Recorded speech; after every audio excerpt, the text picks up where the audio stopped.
Latest football news, engaging debates, and fascinating opinions. Pitchside talk on IO Radio. So kicking off the games for Saturday, it is Burnley versus Leeds. And for Burnley, they're going to be assessing Nick Pope and Dale Stephens. They're going to be assessed just before the game to see if they can play. Robbie Brady, he is going to be out for this game as well for Burnley. But for Leeds, Liam Cooper, who's missed the last 4 games due to suspension and injury, is now available for Leeds, which is very good news for them. But Calvin Phillips, Rafinha and Rodrigo are all pushing to be recalled after recently returning back to fitness. Piers, last time out, Burnley, they secured their safety in the Premier League for next season with a win over Fulham, which got Fulham relegated. They're now looking to try and climb back up the table and have a very strong finish under Sean Dyche. But for Leeds here, they're looking for a top 10 finish. And 3 more points here will really help that because Villa slipped up against Everton. Yeah, 2 teams looking to put a good performance in. Obviously, Burnley they got the main job done during the week. They got that win, and now they know that they'll be safe. I'm sure they'll try and have a nice finish. Obviously, they got the new owners coming in, so it'll be good for them to have a good run coming into next season. Leeds, on the other hand, they probably want to build on that big win that they had at the weekend and try and build on and have a nice top 10 finish, which would reflect their football for this season. So I think it's going to be quite a good game between the two sides. To be fair, I think both will come out and try and partner performance. I think Leeds will get the win here. I think they're looking to have a little bit of a strong end to the season. So I'm going to go for a win for Leeds. I'm going to go for a 2-1. So it is Southampton versus Fulham today. And for Southampton, Jan Benterecht is a doubt for this game, despite being withdrawn off at half-time in the victory against Crystal Palace because of an ankle injury. Ryan Bertrand, he is still unavailable for Southampton, and he will be leaving at the end of the season. So let's hope he can try and get one more game in before he leaves at the end of the season. But for Fulham, who were relegated last time out after losing to Burnley 2-0, they have no new fresh injury concerns to report on for Scott Parker's side. Piers, for Southampton, they're looking to try and climb the tail here, have a very strong finish to the end of the season, and also build that win they got last time out against Crystal Palace. But for Fulham here, really, they're just looking to have a nice, strong end to the season and sort of now build for this championship campaign that they're going to be going into next season. Yeah, 2 teams have had a terrible end to the season, really. After the heights that Southampton reached this season, they've had a really, really poor end. I think it was quite surprising with the win they got against Palace. That showed maybe times are changing them. I know they've had a lot of injuries, so it looks like they're starting to get the key players back. So maybe that might be a reason why. Fulham, on the other hand, a deafening blow against Burnley. It was a must-win game, and they couldn't get the job done, which is a bit of the story of their season, that they've been in these positions, but they just haven't been able to get the job done. So I would imagine, it's going to be 2 opposites in both camps. One, they'll be having a high morale because they just got a big win. Hopefully they can turn things around. Fulham having a deafening blow against Burnley. I think they'll be a bit down in the dumps. So I think Southampton will definitely build on from their win at Palace, and I think they'll get the win.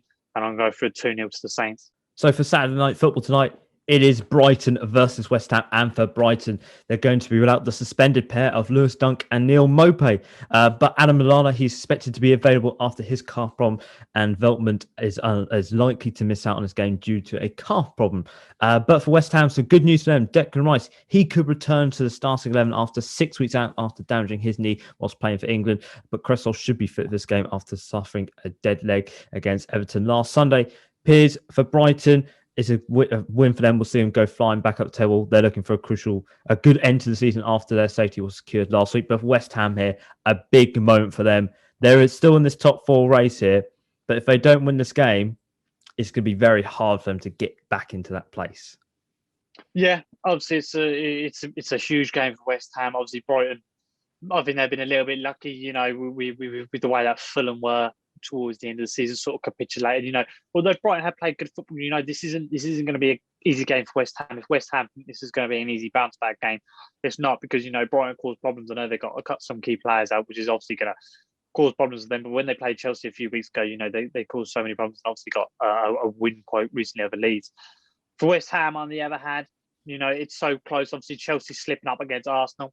The only problem for them is that now they're competing with Liverpool to get that top 4 spot. I think Leicester are probably safe. So it's up to West Ham now whether they want to manage their expectations, whether they're just going to try and solidify that 5th place for the Europa League, which is also already a massive step for them, or whether they want to go for the top 4. So it'll be interesting to see how they do. They've been very inconsistent, but I think with a couple of key players coming back for West Ham, I think they'll be dangerous, and I think they'll get the win.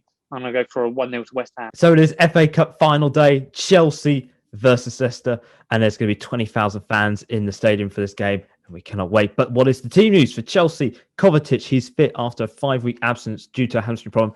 N'Golo Kante, he might be starting, but he is nursing an Achilles issue. Kepa, he has been confirmed as a starter for Chelsea, so he's going to be starting in the sticks once again. And Christian might not be available for Chelsea today, but for Leicester, they're going to be assessing the fitness of Johnny Evans, who's been out for the last 2 games because of a heel problem. And Ricardo Pereira and James Maddison might not be starting at all due to not having full fitness in the last few games.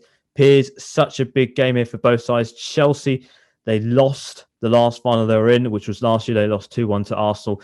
They lost to Arsenal in the run-up to this final, their first loss in quite a long time for Thomas Tuchel, but he can bring some silverware back in his first season for Chelsea. What a turnaround that would be for them. But for Leicester here, first FA Cup final since 1969, which they lost against Man City. Never won here before in Wembley. But if they win this trophy here, this could be a real landmark for them in sort of their destiny for glory and for building a brighter future for Leicester. Yeah, obviously it's FA Cup final, so it says without a matter of doubt it's a big game. For Leicester, this is a huge moment for them, one of the biggest moments for them. If they win this, just imagine within 5-6 years they've won the Premier League and then they've won the FA Cup. It's amazing really to see where they've come and with the team they've got with Brendan Rodgers. It's amazing. Let's not forget last time they played Chelsea, at home, they beat them. So, they've got that minute wedge going over them. Obviously, it was under Frank. Chelsea, on the other hand, they nursed a couple of injuries of a couple of players. Although this is a huge final, they've still got a Champions League final to play in a couple of weeks. So it'll be interesting to see how Chelsea come into this. But they've been here before. They've been here multiple times. I believe 4 out of the last 5 FA Cup finals, Chelsea have been in them. So, it's not like this team hasn't got experience. I think it's going to be a brilliant game. The fans are back. It's going to be absolute electric. I think the FA Cup's lost a bit of its touch, but I think this will bring it back. I think Chelsea will get the win here. I know that they lost last time out, but I think they'll get the win. I think they'll get the job done. I think they've got the experience, and I believe they'll get the win. And I'm going to go for a 2-0 to Chelsea.